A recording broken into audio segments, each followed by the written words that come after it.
Preste bastante atenção e vamos à palavra de hoje. Abra sua Bíblia em primeira carta de Pedro, capítulo 1. Eu já falei isso várias vezes aqui, preciso falar bastante vezes, para a verdade do Evangelho se enraizar de tal maneira no seu espírito que você nunca mais vai esquecer dela. Então, primeira carta de Pedro, capítulo 1, nós vamos ler versículos 18 até o 21.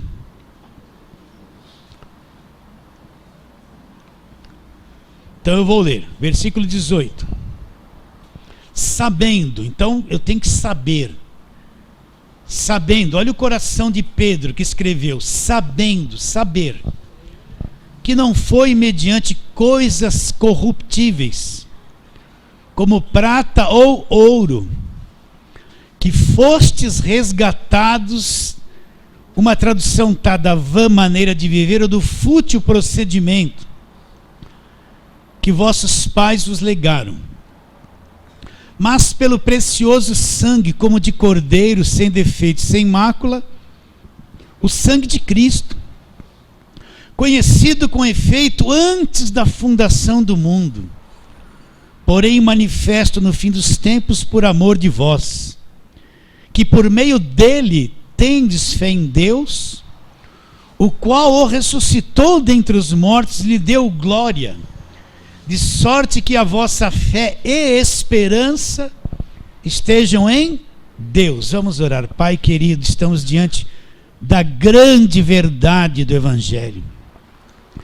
Quero pedir de novo que o Senhor venha abrir o nosso entendimento, o entendimento dos que estão aqui, daqueles que nos acompanharão pela internet.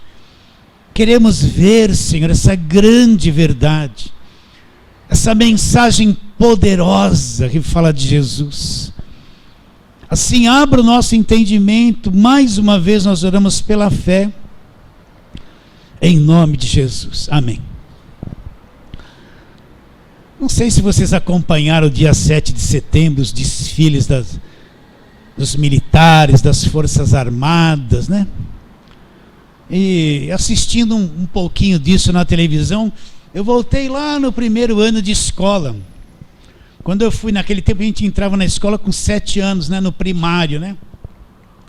Eu lembrei a professora ensinando uma música, ela dizia assim: 7 de setembro, a gente tinha que cantar isso.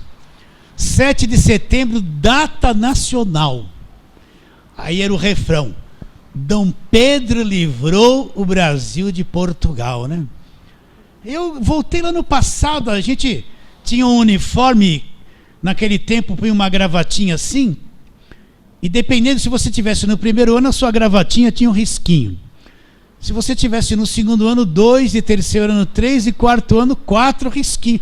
Eu voltei lá na memória daquele tempo. Lembrei que nós cantávamos o hino nacional, e era importante, 7 de setembro, a data nacional. E eu fiquei ligando isso à ceia. Todo ano o Brasil para e comemora uma data, um dia que ele se libertou do jugo dos portugueses, né? Com respeito aos os portugueses, né? Com respeito a eles. O Brasil se tornou independente. E é justamente este um dos aspectos da ceia. Porque a gente para, porque Jesus Cristo ordenou: faça isso em memória de mim. A ceia não acabou. Tem muita gente que está na graça e fala que a ceia é Páscoa dos judeus. Páscoa não tem nada a ver com ceia. Páscoa é dos judeus.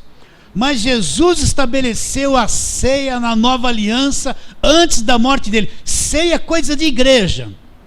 Páscoa é coisa dos judeus do Velho Testamento. Ceia é coisa da nova aliança. Então, assim como um dia o Brasil se libertou de Portugal, o dia da independência, isso tem muito a ver com a ceia. A ceia também reflete o quê? O fim da escravidão. O dia da nossa independência do império das trevas, da condenação eterna, do juízo eterno, nós nos tornamos salvos, saímos da escravidão. Isso tem muito a ver com a ceia. Então, olha o que Pedro está dizendo. Pedro é alguém que conhece Jesus. Ele negou Jesus, andou com Jesus 3 anos e meio no ministério terreno. Disse que nunca iria negar Jesus, negou, chorou amargamente, sofreu, né? Traiu, ele que se achava grande coisa, precisou negar Jesus 3 vezes, fazer coisa pior que os demais apóstolos para entender que ele não era grande coisa. Chorou amargamente, se arrependeu, mas quando ele escreveu essa carta aqui, ele não tinha aquele entendimento daquele tempo. Pedro não era mais aquele orgulhoso que se achava melhor que os outros, que puxava a espada, queria defender Jesus. Não, Pedro agora era maduro. Os anos haviam se passado e ele havia entendido o Evangelho. Ele entendeu que só aqueles milagres que Jesus Cristo fez não era Evangelho. Ele entendeu que muitas coisas que Jesus falou para os judeus é para libertá-los da lei. Pedro entendeu que muitos milagres que Jesus Cristo fez foi para atrair aquela multidão a crer nele verdadeiramente.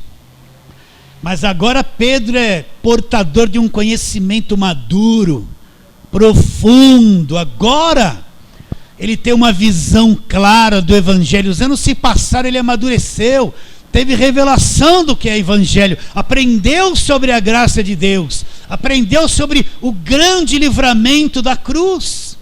Então ele escreve com sabedoria e revelação, sabendo o que, Pedro? Que não foi mediante coisas que se corrompem, coisas corruptíveis como prata ou ouro, olha lá, que fostes resgatados. Olha o tempo do verbo, já foi resgatado. Não é que um dia vai ser, não é que lá no futuro vai ser. Ele está dizendo, fostes presente, o que já aconteceu, já foram, passado, fostes resgatados. Resgatados de quê? E ele diz, do fútil procedimento ou vã maneira de viver. Um fútil procedimento, uma vã maneira de viver, que veio de onde esse fútil procedimento? Ele fala que os vossos pais vos legaram. O que Pedro tem em mente quando fala os vossos pais? A mente dele vai lá no princípio, quando Adão e Eva pecaram, caíram, desobedeceram a Deus, estragaram a raça humana inteira, tornaram toda a raça humana pecadores, estragados, separados de Deus, transmitiram para toda a raça humana essa coisa chamada pecado, esse mal. Então é isso que Pedro tem em mente. Ele diz o quê? Sabendo que não foi mediante coisas corruptíveis como prata ou ouro, que fostes resgatados do fútil procedimento que vossos pais, Adão e Eva, vos legaram. Então, eu fico impressionado com isso. Enquanto você vê uma igreja da mídia dizendo que você tem que ser resgatado, alcançar coisas, fazer isso para ser liberto, fazer aquilo para ser liberto, pagar preço, subir no monte, fazer sacrifício, ir em campanha para ser liberto e resgatado do mal. Eu fico pensando, Pedro não falou nada disso. Ele disse que já houve um resgate da escravidão, já houve um resgate, já aconteceu esse resgate do legado dos nossos pais, Adão e Eva, dessa condenação, esse estrago que passou para toda a raça humana, já houve.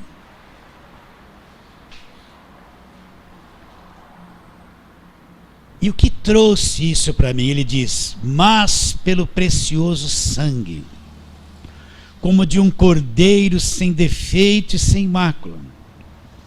O sangue de Cristo. Daqui a pouco você vai tomar o cálice, e ele disse, esse cálice é o Novo Testamento no meu sangue. Então o que é que me resgatou? O que é que me arrancou da escravidão? Ele fala, mas pelo precioso sangue, como de um cordeiro sem mancha, sem mácula. Quem é esse cordeiro? João Batista disse quando viu Jesus, olha o cordeiro de Deus, olha o sacrifício perfeito, O Cordeiro de Deus que vai tirar o pecado do mundo. Aonde? Na cruz. Olha o Cordeiro de Deus. Os sacrifícios do Velho Testamento vão se acabar. Os sacerdotes do Velho Testamento não vão ter mais razão de ser. Olha o Cordeiro de Deus, o sacrifício perfeito que vai pôr um fim aos sacrifícios todos da velha aliança. O Cordeiro de Deus que vai dar um jeito no pecado, ele vai tirar o pecado do mundo.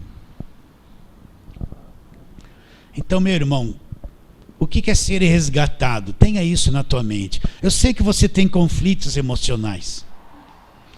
Eu sei que você tem umas coisas dentro de você tão estranhas. Passa guerra emocional, guerra mental. Tem umas fraquezas, eu sei. Mas isso não quer dizer que você não foi resgatado pelo sangue. O problema é que você não se conhece. Uma boa parte da igreja, dos crentes, não sabe como ele funciona. Não se conhece. Ele não foi preparado para saber que ele tem um mundo emocional destruído e sente um monte de coisa errada dia e noite, noite e dia. Ele não foi preparado para aprender isso. Não ensinaram isso para ele. Não ensinaram que ele é todo errado, que ele está preso numa natureza terrena caída, e ele é muito errado e não consegue ser santo, verdadeiro, como a Bíblia quer que ele seja. Ele não consegue ser um crente perfeito, um crente verdadeiro, porque o mal está na carne dele, está preso numa natureza humana caída. Então um monte de crente tem conflito, tem dúvida, ele acha que é até endemoniado, porque ele sente certas coisas. Não aprendeu isso, não ensinaram isso para ele. Mas mesmo que ele sinta tudo isso, se ele é de Jesus, ele é um resgatado. Então o que é ser resgatado? Resgate quer dizer libertação do cativeiro, do sequestro.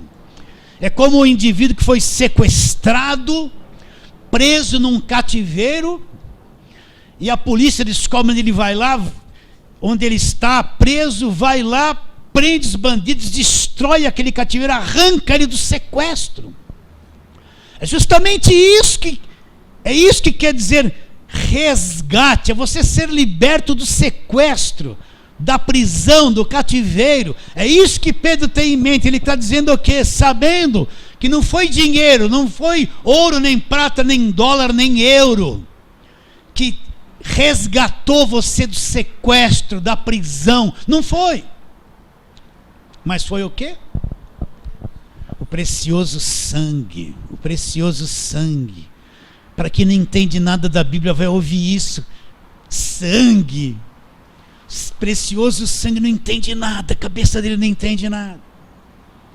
Para muita gente que está dentro da igreja evangélica, não nasceu de novo, nem salvo é, não é agradável esse negócio de muito sangue, de cordeiro. Eu quero é tomar posse da bênção. Quero tomar posse. A cabeça deles é só isso. Tomar posse. Quero casa, quero carro, eu quero quero isso.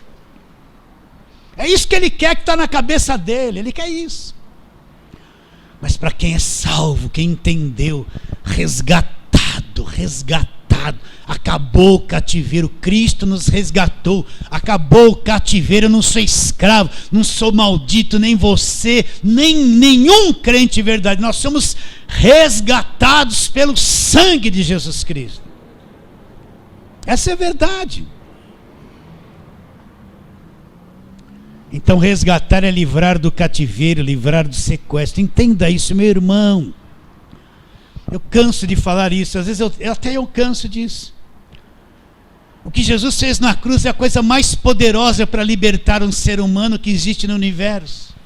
A morte de Jesus na cruz é a coisa mais gigantesca que foi feita para salvar a humanidade. A morte de Jesus na cruz é a coisa mais poderosa que foi feita para destruir e despojar o diabo. A morte de Jesus Cristo na cruz é o sacrifício perfeito que abriu o único caminho que nos leva a Deus definitivamente. Fora isso, não tem nenhuma outra obra que nos dê condições de sermos resgatados. Jesus disse: quando vocês beberem do cálice, comerem do pão, vocês estão anunciando Olha a ceia anunciando, dizendo o que? Olha, foi resgatado pelo sangue. Não é fechar os olhos assim, ai, estou com pecado ou estou sem pecado? Será que eu tomo, será que eu não tomo? Sabe, cheio de acusação na mente. Ai, eu me irritei hoje, acho que eu não vou tomar. Aí aquela santidade assim, sabe aquela santidade? A pessoa vai para a pessoa, fiquei irritado ontem. Sabe aquela falsa santidade?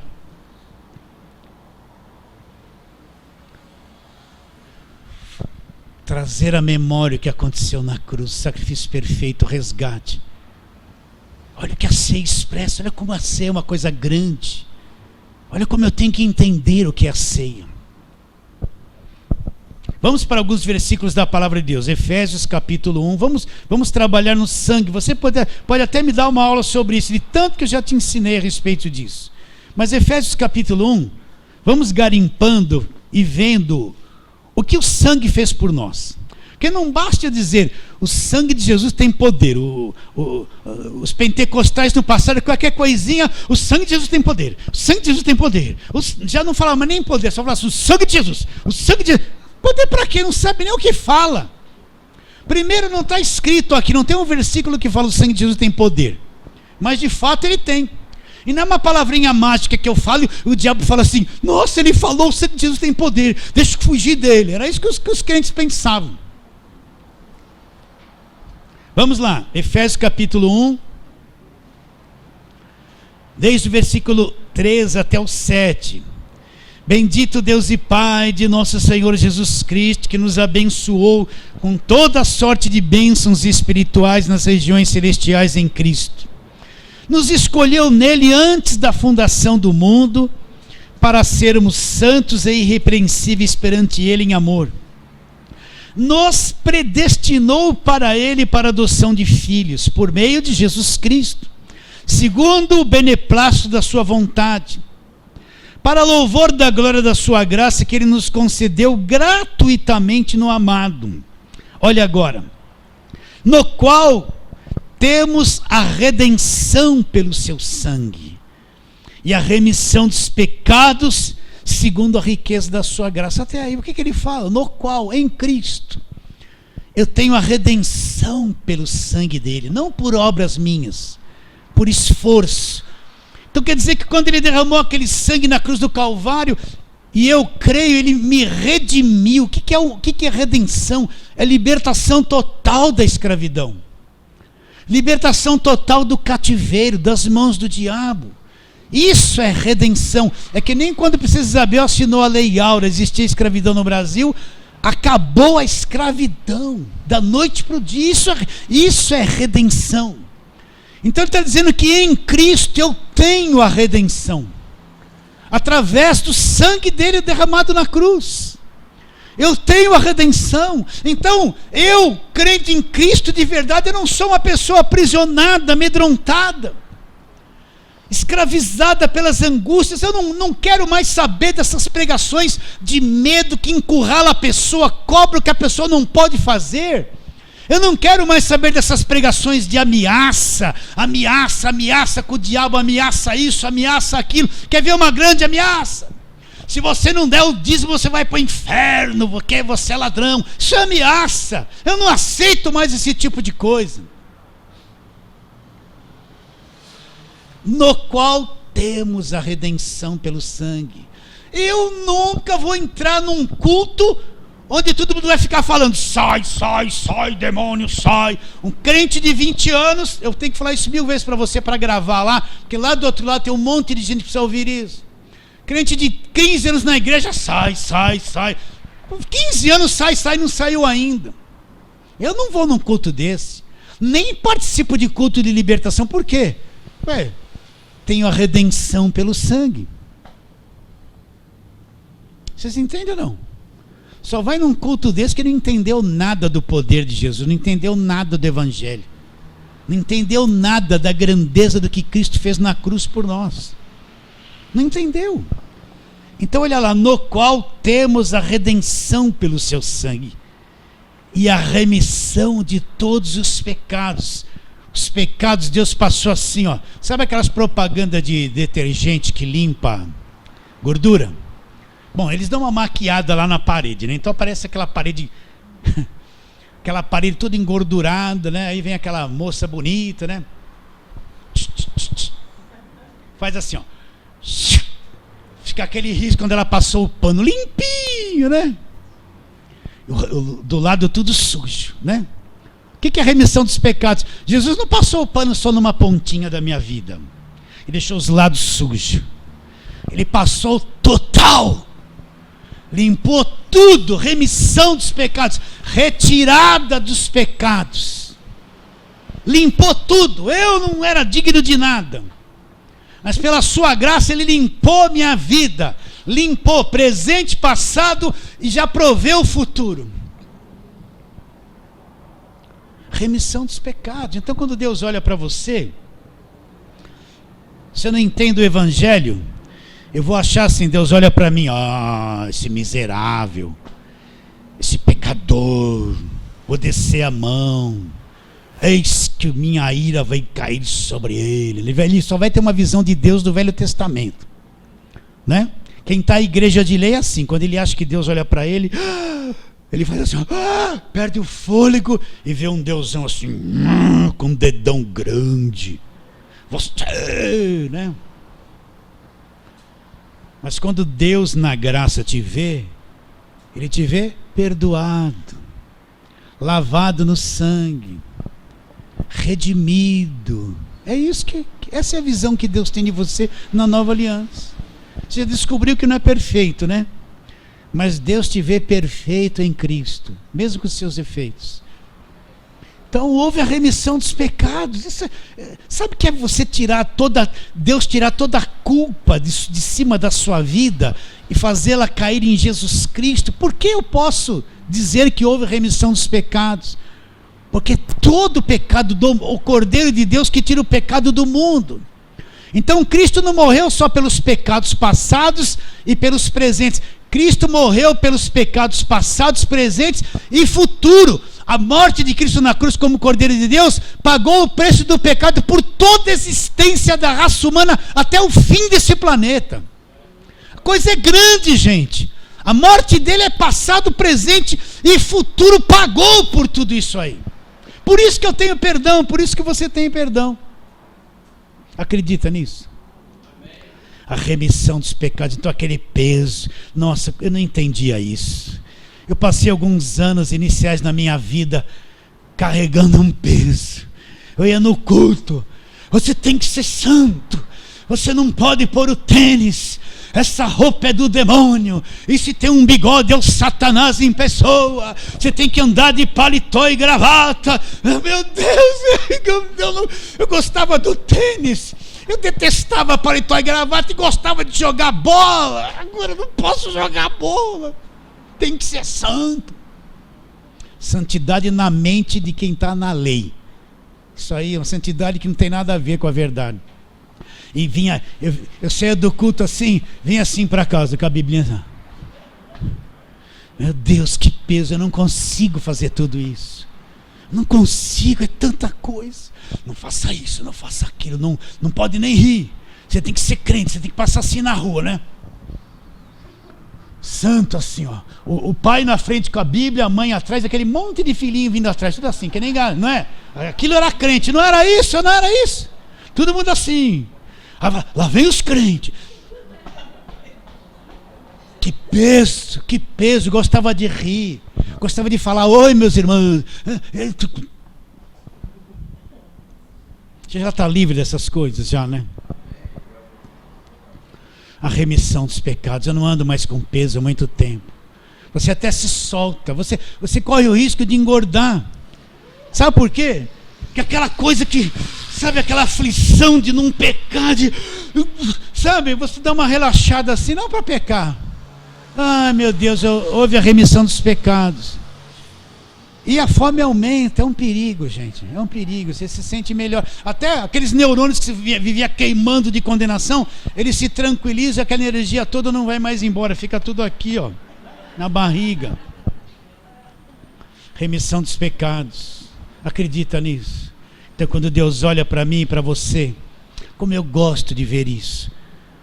Deus não olha mais alguém condenado, Ele olha um filho salvo, um filho liberto. Quando Ele olha para um filho e o filho não entendeu ainda, e o filho se acha preso, imagina o Deus assim, ó, tomara que ele entenda logo que eu já libertei ele na cruz, que eu já libertei. A cabeça dele ainda está enrolada na lei, ele não entendeu ainda, mas tomara, Deus torce, faz tudo para arrancar o tampão para você entender. Sabia disso? Vê você perdoado. Nós somos perdoados já. Outro texto, Hebreus 9, vamos lá.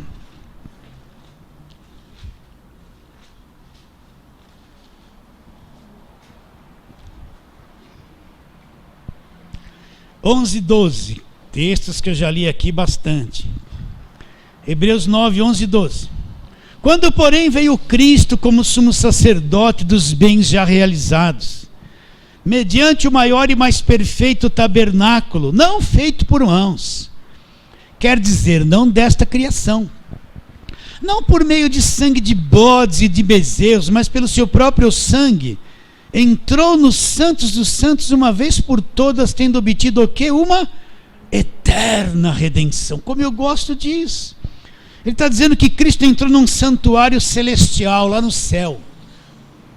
Não foi santuário feito por Moisés ou no templo de Salomão. Tudo isso é secundário, é coisa humana. Mas ele entrou lá nos céus, num santuário celestial. Entrou com o próprio sangue dele para fazer expiação pelo nosso pecado. E ele obteve para nós, ele conquistou para nós uma eterna redenção. O que é redenção? Fim do cativeiro. Se essa redenção é eterna, ela não tem mais fim. Então essa libertação que ele já nos deu, não tem mais fim. É uma coisa eterna, não tem fim. É eterno, você é um liberto eternamente. Acredita ou não? Isso é grande. Ele obteve, ele entrou lá no Santos dos Santos com o sangue dele, como fazia o sumo sacerdote aqui da terra com sangue de animais. Mas ele entrou lá com o sangue dele. E ele obteve uma eterna redenção, uma libertação, um fim do sequestro, fim do cativeiro eterno. Eterno, olha como isso é grande. Que jejum me daria isso? Que sacrifício de fogueira santa me daria isso? Que tomar posse da bênção, com o olhinho consagrado, me daria isso? Fala a verdade. Que vigília me daria isso? Que monte me daria isso? Nada disso é conquistado por obras humanas religiosas, mas é dado de graça através do que Cristo fez por nós na cruz. De graça. Ele obteve uma eterna redenção, uma redenção eterna. Meu irmão, será que você está vendo isso comigo? Ou você está olhando assim para mim, a tua cabeça está travada e você não está vendo isso? Não está entendendo? Já está com dúvida? Tendo obtido, olha, vou ler de novo o versículo 12. Não por meio de sangue de bodes e de bezerros, mas pelo seu próprio sangue. Aquele sangue derramado na cruz, o sangue da nova aliança se refere aqui. Entrou nos santos dos santos uma vez por todas e obteve para nós uma eterna redenção, uma libertação sem fim, para sempre.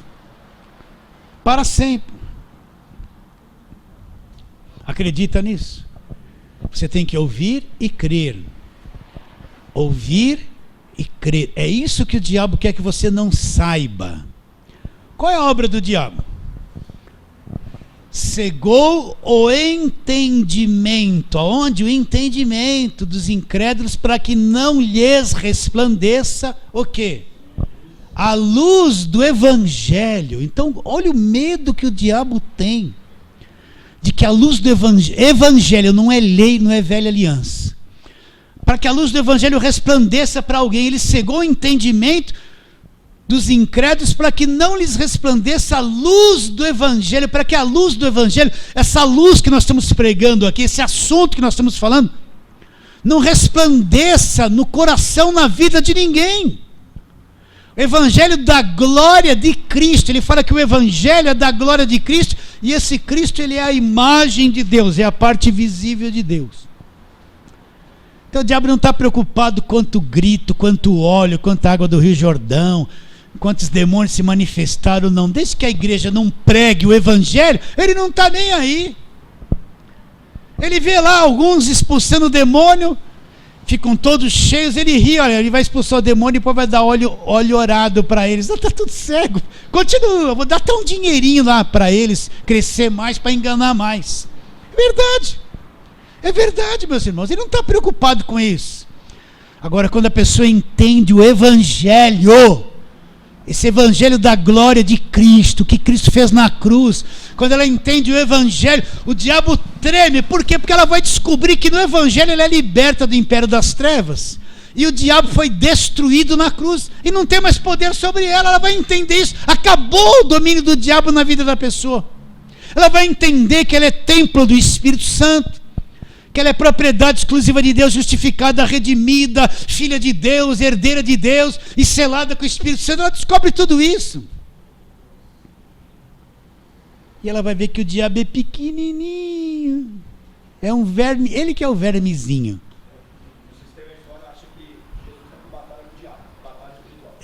Eles estão, né? Eles estão com a batalha espiritual. Na cruz, Jesus já disse que está consumado. Vocês entendem isso ou não, queridos? Então, ele obteve essa eterna redenção. Vamos lá, Colossenses capítulo 1. Colossenses 1. Colossenses capítulo 1, versículos que você já sabe de cor. Olha lá, o versículo de número 20, que fala sobre o sangue. Colossenses 1, 20. E que, havendo feito a paz pelo sangue da sua cruz, por meio dele reconciliasse consigo mesmo todas as coisas, quer sobre a terra, quer nos céus. E vocês, que em outro tempo vocês eram estranhos, olha lá, inimigos no quê? Na cabeça, no entendimento. Inimigos no entendimento, como é isso? Olha lá, vou ler de novo. E a vós outros, que em outro tempo vocês eram estranhos e inimigos no entendimento, pelas vossas obras malignas. Então onde estava a inimizade? No entendimento. Nós éramos inimigos no entendimento, porque o entendimento que nós tínhamos nos levava a fazer tudo que era errado contra Deus. A inimizade estava no entendimento, inimigos no entendimento. Agora, porém, vos reconciliou no corpo da vossa carne, vos reconciliou mediante a sua morte, para apresentar-vos perante ele, lá, santos, sem culpa e irrepreensível. Olha lá, havendo feito a paz pelo sangue da sua cruz. Então, na cruz, aquele sangue derramado, quitou a minha dívida, removeu todos os obstáculos entre eu e Deus. Você tem que entender que isso aqui é só para quem é salvo, para quem crê. Isso aqui não é para quem está perdido, isso aqui foi escrito para a igreja, para as pessoas salvas, para quem creu, já recebeu Jesus como único e suficiente Salvador. Isso aqui não é para incrédulo.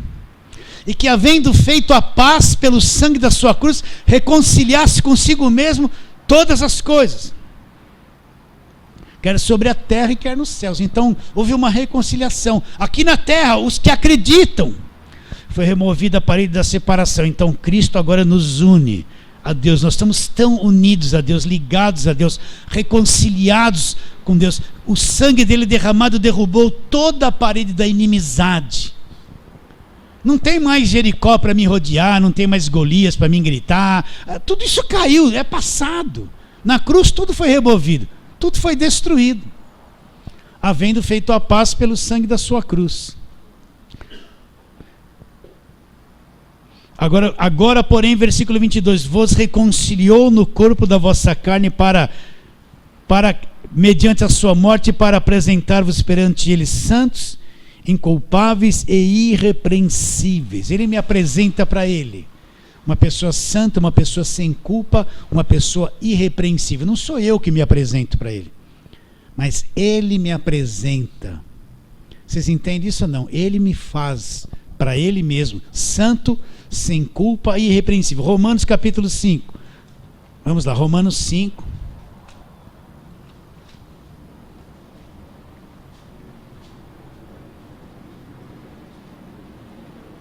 Nove em diante. Desde o 8. 5:8. Mas Deus prova o seu próprio amor para conosco, pelo fato de ter Cristo morrido por nós, sendo nós ainda pecadores. Logo, muito mais agora, sendo justificados pelo seu sangue, seremos por ele salvos da ira. Para aí, o que é ser justificado? Já te expliquei isso. Ele levou a minha culpa, a minha dívida, quitou tudo na cruz e tirou a minha culpa, me tornou inocente aos olhos de Deus, sem culpa. Me justificou, ele pagou o que eu devia, tomou o meu lugar, pagou o que eu devia, limpou o meu nome e me tornou justificado, sem culpa aos olhos de Deus. O que fez isso por mim? Sendo justificados pelo seu sangue. Vocês entendem o que eu estou dizendo, não, queridos? Eu sei que você já ouviu isso muito, mas continue, até ter revelação maior disso. Olha o que ele fala: logo, muito mais agora, sendo justificados pelo seu sangue, versículo 9, seremos por ele salvos da ira. Olha lá, porque se nós, quando inimigos, lembra que nós lemos em Colossenses, inimigos no entendimento, olha o que ele fala aqui, porque se nós, quando inimigos, fomos reconciliados com Deus mediante a morte do seu Filho, muito mais, estando já reconciliados, seremos salvos pela sua vida. Se nós, quando éramos inimigos, fomos reconciliados com Deus mediante a sua morte, muito mais agora nós seremos salvos pela vida que ele derramou na cruz por nós. Tudo isso para trabalhar em quê? Nós vamos participar da ceia. Eu já dei aquela ilustração, é como o dia da independência do Brasil. Independência, libertação, acabou a escravidão. Ele falou: faça isso em memória de mim, lembre sempre. Por que ele disse que temos que fazer isso em memória dele? Porque ele sabe que a nossa mente tem facilidade de esquecer, e nós na carne temos uma facilidade de ficar amealhando falsas doutrinas, queremos novidade. Você pode ver que quem está na carne só corre atrás de falsas revelações. Qualquer movimento diferente, vai todo mundo lá achar que é benção. Eles não sabem crer em Jesus Cristo de verdade. Então nós temos que estar sempre lembrando na mente, martelando o que ele fez na cruz, sem parar, até que ele venha. Isso tem que ser feito, para nós não sermos traídos pela feitiçaria da carne, que quer se apegar a outras doutrinas estranhas que estão correndo por aí o tempo todo. Porque se nós, quando inimigos, somos reconciliados com Deus mediante a morte do seu Filho, muito mais, estando já reconciliados, seremos salvos pela sua vida.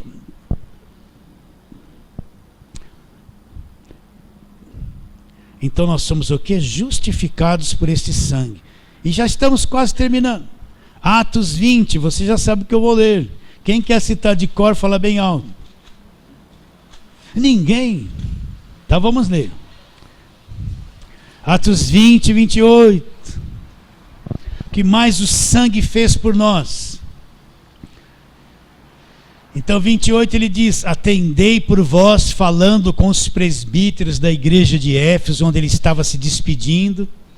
Ele estava dizendo: atendei por vós e por todo o rebanho sobre o qual o Espírito Santo vos constituiu bispos, para pastoreardes a igreja de Deus, olha lá, a qual ele comprou com seu próprio sangue. A igreja de Deus, presta atenção, a igreja é de quem? De Deus. Ninguém é dono da igreja. Eu não sou dono da igreja, nenhum apóstolo é dono da igreja, se bem que os homens acham que são donos. Eles acham que são, mas não são. A igreja de Deus, a qual ele comprou. Deus nos comprou com o próprio sangue dele. Deus não tinha sangue, Deus é espírito. Quando é que Deus passou a ser sangue? Quando Cristo se encarnou, o verbo se fez carne, assumiu um corpo humano, se assemelhou a nós. Então Deus passou a ter sangue na pessoa de Jesus Cristo. Ele passou na pessoa de Jesus Cristo a ter um corpo físico. Então, com esse sangue que ele derramou na cruz, ele nos comprou para ele com seu próprio sangue. Nós somos dele para sempre. Ele pagou por cada um de nós. Acredita nisso? Quem vai te tomar das mãos dele? Que poder vai te arrancar das mãos dele? Ele pagou por tua vida, te comprou. O que o diabo vai tocar em quem é de Deus? Pare e pense, meu irmão. Medo do quê? Esse evangelho fracassado que toda hora Deus me deixa o diabo tocar na minha vida, toda hora ele me entrega na mão do diabo, toda hora, gente. Tem que repetir isso pela milésima vez. Ah, mas pastor, mas lá no Velho Testamento, Jó estava rico, aí o diabo estava rodeando a terra e foi lá no céu se apresentar como um filho de Deus. Aí Deus perguntou: viste, de onde vens? Eu estou rodeando a terra. Viste meu servo Jó, como ele é fiel? Ah, ele é fiel porque você enche ele de dinheiro e tal. Tira tudo isso dele para ver se ele vai te negar. Está autorizado. E foi lá, tirou. E Jó permaneceu firme. Aí o Satanás voltou: viu? Toca nele para ver se ele não vai te negar. Então o diabo pôs lá um monte de tumor, deixou ele daquele jeito. Essa história que você já sabe. E Jó permaneceu e Deus libertou. Então as pessoas pensam o seguinte: que Deus ainda está fazendo isso. Quando isso aconteceu? Aconteceu antes da cruz, gente.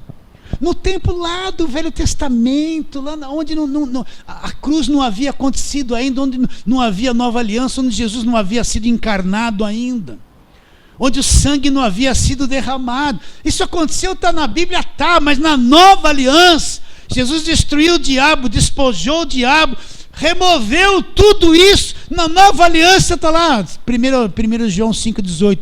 Aqueles que são nascidos de Deus não vivem em pecado, porque todo aquele que é nascido de Deus, Deus guarda e o maligno não lhe toca. A cruz, nós estamos depois da cruz. Eu não vou pegar textos lá antes da cruz, antes do sangue derramado, antes do sacrifício, falar que agora é a mesma coisa. Não é, aquilo já era. Agora nós somos comprados pelo sangue. O diabo que vem tocar em você vai ficar fulminado ali na hora. Ah, esse evangelho que o senhor prega aí é uma heresia. Então, fique com a verdade, porque eu creio que se eu estou pregando é verdade. Fique aí com aquilo que você acha que é verdade. Ele já vai te tocar todo dia. Você vai deitar lá, ele vai tocar no teu dente, vai cair tua dentadura. Você vai acordar com dor de barriga. Vai precisar descer do metrô no banheiro rápido, antes de chegar no serviço. Você acredita que ele vai te tocar o tempo todo? Acredita ou não acredita? Nos comprou com seu próprio sangue. Deixa eu ler devagar. Atendei por vós e por todo o rebanho sobre o qual o Espírito Santo vos constituiu bispos, para pastoreardes a igreja de Deus, a qual ele comprou com seu próprio sangue. Finalizando, Hebreus 10. Vamos lá, Hebreus 10. Versículo 19 em diante. Ele diz... Hebreus 10, 19, tendo intrepidez para entrar nos santos dos santos. Como que eu entro nos santos dos santos? Aquele lugar na velha aliança que o sumo sacerdote entrava lá uma vez por ano com sangue de animais, para fazer expiação pelos seus pecados e pelos pecados do povo. Agora eu posso entrar com intrepidez naquele lugar que não era permitido.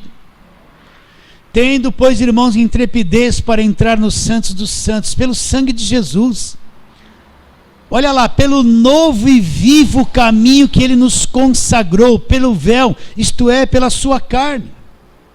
Tendo grande sacerdote sobre a casa de Deus, aproximemo-nos com sincero coração, em plena certeza de fé, tendo o coração purificado da má consciência e lavado o corpo com água pura. O que ele está dizendo? Que o sangue de Jesus derramado na cruz abriu para nós que cremos um novo e vivo caminho, um caminho que não tinha no Velho Testamento, foi aberto no Novo.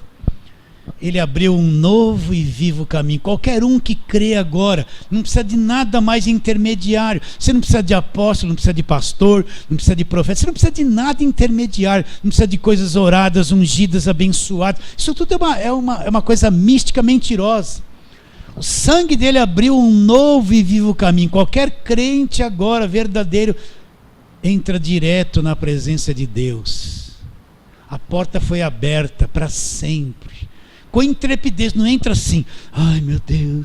Não, entra assim, Deus, sou justificado, sou filho. com intrepidez, com ousadia, eu entro na presença de Deus direto, vivo na presença dele. O sangue abriu um novo e vivo caminho. Deus não está em quatro paredes. A pessoa pensa que templo é igreja. Então, os falsos profetas, eles constroem coisas grandes e falam assim, não, porque aquele lugar é santo, aquele lugar é poderoso, só de eu pisar na calçada já sinto um calafrio, já dou umas rajadas de língua, né? Eles falam isso. Não, Deus só faz milagre lá dentro. Eles pensam que Deus está preso entre quatro paredes, uma construção feita por eles. Quando em Atos a palavra diz que Deus não habita em templo feito por mãos humanas. Então eles pregam essa loucura e as pessoas acreditam que aquele lugar é santo, que lá tem um poder especial, que Deus, acho que dorme, toma café da manhã, almoça e janta só lá dentro. Eles pensam que Deus é isso, que um templo contém Deus lá. Deus não está preso em nada disso, meus irmãos. Você entende isso? Você está na presença de Deus em qualquer lugar. Dentro do supermercado Bergamini, dirigindo o carro na Fernão Dias ou na Dutra. Lá no teu trabalho, naquela hora que está cheio de pressão na tua cabeça, precisa entregar coisas, se organizar. Você não está nem pensando em Deus, mas você está na presença de Deus ali. Na hora que você se irritou no trânsito, quase soltou um palavrão. Crente faz isso, de vez em quando faz. Não é para fazer, mas faz. Deus não sabe. Olha, ele teve vontade de soltar um palavrão. Não. Ele sabe que só pela graça você não soltou. Se fosse você, soltava 100 na hora lá. Saia até para a briga.